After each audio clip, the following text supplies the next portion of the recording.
I want to I want to say just a couple of words about who Kiki Camarena was too. This is a guy. He was born in Mexico, but emigrated with his family to the United States when he was 3 years old. So raised as an American, a proud Mexican American, fluent, of course, native in Spanish and in English.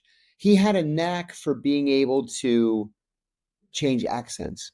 He had mastered regional Mexican accents. He could immediately jump into a Puerto Rican accent or a Colombian accent.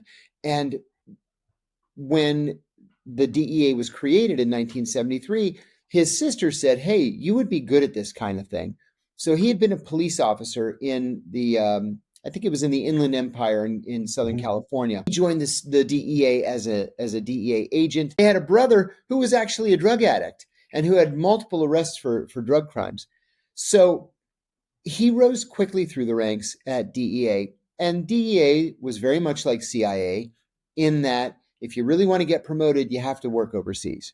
You can't just sit at headquarters and expect to get promoted. He volunteered to go to Guadalajara in the early 1970s when there was this thing called a surge. They realized that massive amounts of marijuana were being cultivated outside Guadalajara and they were making their way into California. He volunteered.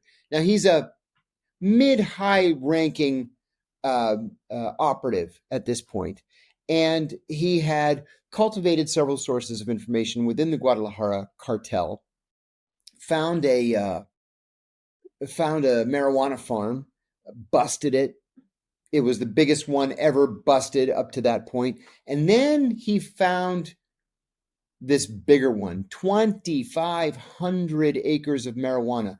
Now, it was unusual for kind of a funny reason.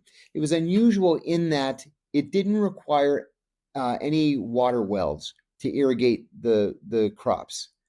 They got enough rain there, I guess, to make it. And so he did an overflight with a Mexican with whom he was working. They confirmed that this place existed, and then he set out to lead this raid to take down this even bigger marijuana farm.